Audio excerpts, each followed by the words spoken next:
नमस्ते पेंशनर बंधुओं, कैसे हैं। मुझे पूरी उम्मीद है आप लिविंग हैप्पीली के साथ अभी तक अपने सेहत के बारे में, नए रोजगार के बारे में जानते रहे हैं। और इसके साथ ही मैं अपने पर्सनल सोशल रिस्पॉन्सिबिलिटी के तहत यह वीडियो बनाता हूं जो हमारे पेंशनर कम्युनिटी के लिए है। मूलतः यह उनके सजगता के लिए, पेंशनर अवेयरनेस के लिए बना रहा हूं। चूँकि मैं भी पेंशनर हूं तो मेरा भी कुछ दायित्व तो होता है अपने पेंशनर कम्युनिटी के लिए काम करने का। और आज जो स्पर्श लागू होने के कारण जो भूचाल आ चुके हैं, विशेषकर जो आफ्टर 2016 रिटायर हुए हैं, उन्हें अनियमित पेंशन मिलने लगा है स्पर्श के इंट्रोडक्शन के कारण। तो आज मैं बाध्य हो चुका हूं यह वीडियो बनाकर आपको लाभान्वित करने के लिए। हम सब जानते हैं कि हम रिटायर होते हैं अपने सिर्फ जॉब से, लेकिन अपने दिमाग से हमें कभी भी रिटायर नहीं होनी चाहिए। और हमारी जो बेस्ट डेज है यह है जब हम अपने कम्युनिटी को देते हैं, यानी कि जब तक हम सर्विस में होते हैं, अपने बाल बच्चों सांसारिक जीवन में रहते हैं, अब समय आ जाता है कि हमें अपने सोसाइटी को, कम्युनिटी को भी देना है। और इसी उद्देश्य से इस वीडियो को मैंने गढ़ा है। तो रिटायरमेंट ही एक ऐसा समय है जहाँ की आप आनंद उठा सकते हैं, वो सब कर सकते हैं जो कि आप सर्विस में नहीं कर पाए हैं। तो आज मैं दावा देता हूँ कि आपके सारे तनाव को मैं अलविदा कहवाने में प्रयास करूंगा और पेंशन को नमस्ते कीजिए। जैसा कि हम सब जान पाए हैं कि डिफेंस मिनिस्ट्री ने हाल फिलहाल में ही एक पेंशन पोर्टल इंट्रोड्यूस किया है जिसका नाम है स्पर्श। और स्पर्श का फुल फॉर्म स्पर्श फॉर पेंशन एडमिनिस्ट्रेशन रक्षा, जो कि डायरेक्टली पेंशनर को पेंशन दिलाने का दावा प्रस्तुत करता है।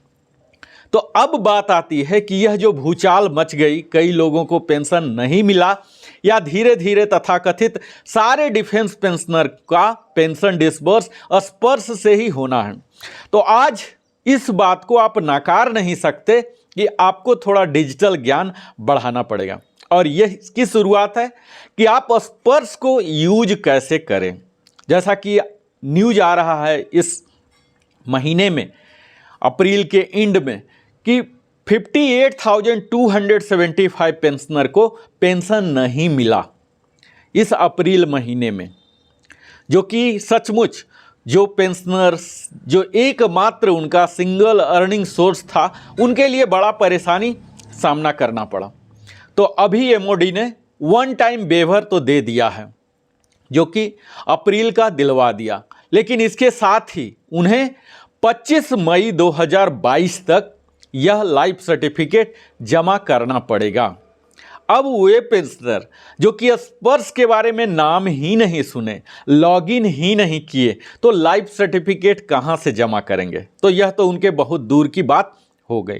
तो इस वीडियो के मार्फत हमारा प्रयास यही होगा कि वो सारे पेंशनर जो कि अब स्पर्श में माइग्रेट हो चुके हैं, या यहाँ तक कि कोई भी डिफेंस पेंशनर जो कि आज न कल माइग्रेट हो ही जाएंगे, तो उन्हें ये सब प्रोसीजर से अवगत किया जाए। और अभी जो पेंशन नहीं आया उसमें यही पता लगा कि एनुअल आइडेंटिफिकेशन जो होना था वो उन्होंने नहीं किया। हालांकि ऐसा कहा जाता है पीसीडीए के द्वारा कि वो सब पेंशनर को एनुअल आइडेंटिफिकेशन का मैसेज एसएमएस या ईमेल के द्वारा गया, पर हकीकत कुछ और ही है। तो चलिए इस वीडियो में हम आपको यही बताएंगे कि इस स्पर्श पोर्टल को आप किस तरह से इस्तेमाल कर सकते हैं, जो कि हम स्टेप बाय स्टेप बताएंगे। तो सबसे पहला स्टेप यह है कि जैसे माइग्रेशन होता है तो आमतौर पर आपको एसएमएस या ईमेल के द्वारा इंटीमेट किया जाएगा, जो कि आपके ईमेल आईडी पर आएंगे या मोबाइल नंबर पर एसएमएस के रूप में आएंगे। दूसरा होता है आप स्टेटस चेक कर सकते हैं स्पर्श के वेबसाइट पर, जिसका कि एड्रेस मैं बताऊं https://pcdapension.nic.in। यहाँ पर जाके आप चेक कर सकते हैं, या गूगल में ही आप स्पर्श टाइप कीजिए और वहाँ मिल जाएगा।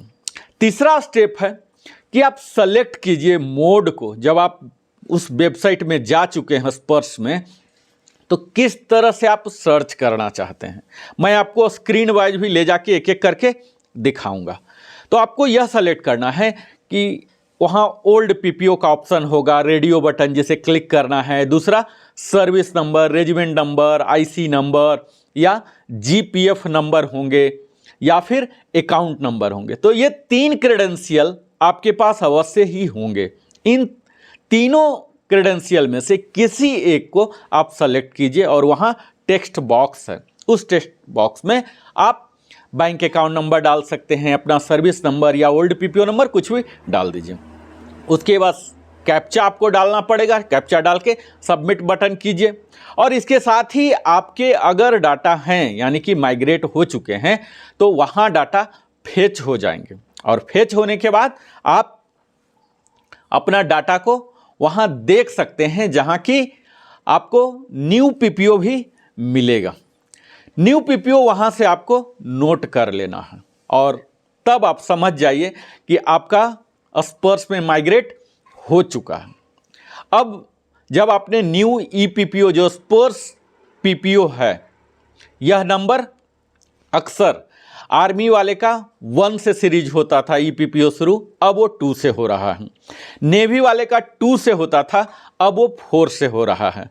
एयरफोर्स का 3 से होता था, वो अब 6 से हो रहा है। डिफेंस सिविलियन का 4 से होता था, वो अब 8 से स्टार्ट हो रहा। तो इस तरह से ये 12 डिजिट नंबर आपको मिल जाएंगे स्पर्श पीपीओ। अब आपको जब मिल चुका है और तब आप उसे नोट कर लीजिए, और उसका आगे यूज कैसे करना यह भी मैं बताने जा रहा हूँ। और कुछ ऑफिसर हैं जिनका रोद्रा साइट पर अवेलेबल होता है, तो वहाँ भी आप वेरियस फंक्शन लिंक है जो कि डाक स्पर्श माइग्रेशन स्टेटस को दिखाता है, वहाँ पर भी क्लिक करके आप देख सकते हैं। और जैसे ही आपने यहाँ किया, क्लिक किया और वहाँ आपको स्टेटस नहीं दिखा रहा है, तब उस सूरत में आपको पीसीडीए इलाहाबाद का टोल फ्री नंबर है जो कि 1800-180-5325 है, जो कि आजकल बड़ा ही लक्की लोगों को ही मिल पाता है, पर आप प्रयास करते रहिए। इसके साथ ही टीसीएस का नंबर भी है 011-20893 या फिर 83-84-85। ये टीसीएस का डायरेक्ट नंबर है, इस पर भी आप कांटेक्ट कर सकते हैं अगर आपको यहाँ भी स्टेटस में नहीं दिख पा रहा, माइग्रेशन स्टेटस पता ही नहीं चल पा रहा। अब देखिए, अब आपको अगर ई पीपीओ मिल चुका है, यानी कि स्पर्श ई पीपीओ नंबर मिल चुका है, जो कि 2 तरीके थे। पहला तो माइग्रेट हुए तो आपका अगर ईमेल आईडी और मोबाइल नंबर अपडेटेड है तो पूरा क्रेडेंशियल आपके पास पहुंचे ही होंगे, यूजर आईडी और पासवर्ड दोनों मिले होंगे, तो उसे यूज करके आप सीधा स्पर्श में आइए और लॉगिन कर लीजिए। लेकिन अगर नहीं आ चुका है तब क्या करना, यह भी मैं आपको स्टेप बाय स्क्रीन के साथ यहाँ बताने जा रहा हूँ। तो सबसे पहला आप यह मान के चलिए कि आपको आ चुका है, आपने इग्नोर किया, अभी भी मोबाइल में या ईमेल आईडी में जो रजिस्टर्ड रहे हैं। मैं मानता हूं कि पोस्ट 16 जो रिटायर हुए हैं उनके ई पीपीओ में ही अधिकतम में मोबाइल नंबर और ईमेल दर्ज ही रहे हैं, तो आप समझ सकते हैं कि आपको ज़रूर वहाँ मिला होगा।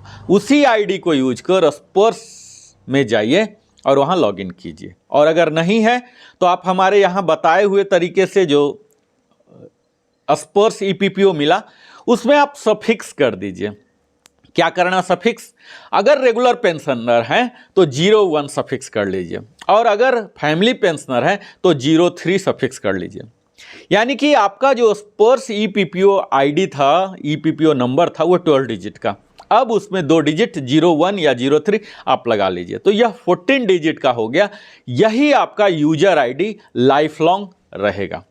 अब पासवर्ड की बात है, तो पासवर्ड या तो आपके मोबाइल पर आ चुका है या नहीं आया है, तब फिर आपको फॉरगेट पासवर्ड, यहाँ लिंक दिया होता है नीचे में, ये इस्तेमाल करना। जैसे फॉरगेट पासवर्ड करेंगे आपको वहाँ अपना ई पीपीओ नंबर डालना है, ओटीपी आएगा। अब ओटीपी तभी आएगा जब आपका मोबाइल नंबर और ईमेल अपडेटेड है, जो कि आपके रिकॉर्ड ऑफिस के थ्रू होना है और ईपीपीओ में दर्ज होना है। और अगर आपके ईपीपीओ में भी मोबाइल नंबर और ईमेल दर्ज है और फिर ओटीपी हाईलाइट नहीं होता है, इसका मतलब समझिए कि कहीं न कहीं माइग्रेशन में या डाटा एंट्री में कुछ इशू हुआ है, आपका मोबाइल नंबर वहाँ दर्ज नहीं हो पाया। उस हाल में आपको पहले प्रयास करना है पीसीडीए से कांटेक्ट करके, रिकॉर्ड ऑफिस से कांटेक्ट करके अपने मोबाइल नंबर या ईमेल आईडी को अपडेट करना। जब वहाँ ये अपडेट हो जाएंगे तो आपको ओटीपी भी आना शुरू हो जाएगा और तब आप फर्दर इसे यूज करेंगे। अब यहाँ यह देखना है कि अगर आप नहीं कर पा रहे हैं तो आपको कहाँ कांटेक्ट करना है। तो इसके लिए भी मैं आपको नंबर बता देता हूँ, आप नोट कर लीजिए, यहाँ स्क्रीन पर भी फ्लैश होगा 8130591168 और इसके साथ ही 8368051743 है। ये व्हाट्सअप नंबर है जो कि रुद्रा ऑफिसर्स के लिए है, यहाँ नंबर है। इसी तरह से मैं सब के लिए नंबर यहाँ फ्लश आउट करूँगा। यहाँ आपको यह देखना है कि कोई भी सॉफ्ट कॉपी या हार्ड कॉपी जो नया पीपीओ है यह आपको नहीं मिलने वाला है। जब आप सक्सेसफुली स्पर्श के वेबसाइट में लॉगिन कर लेंगे तब आप प्रोफाइल सेक्शन में जाइए और वहाँ सब कुछ मिलेगा। अगर आपको प्रिंट आउट चाहिए तो वहाँ जो दिख रहा है वह आप जनरेट करके प्रिंट कर सकते हैं। तो यह तो था कि किस तरह से आप इनिशियली यूज करें, यानी कि सक्सेसफुल आप इस्तेमाल कर पाएँ स्पर्श साइट। इसके लिए ज़रूरी है कि आप लॉगिन आईडी एंड पासवर्ड आपके पास होना चाहिए, और नहीं है तो किस तरह से आपको प्रोक्योर करना है यह भी मैंने बताया। तो ये तो पहला वीडियो है, टेक्निकल वीडियो आप कह सकते हैं, जो कि आपको मदद करेगा स्पर्श के आगे के लिए। मेरे अगले वीडियो में आप देखने जा रहे हैं कि किस तरह से आइडेंटिफिकेशन किया जाए, यानी कि लाइफ सर्टिफिकेट सबमिट किया जाए, जो कि आज बहुत बड़ा मुद्दा हो चुका है। आपको यहाँ मैं स्टेप वाइज धीरे धीरे बता रहा हूँ पूरे स्क्रीन के साथ कि लॉगिन किस तरह से करना है। तो मुझे पूरी उम्मीद है आप हमारे साथ इसी तरह से बने रहेंगे। बहुत बहुत धन्यवाद।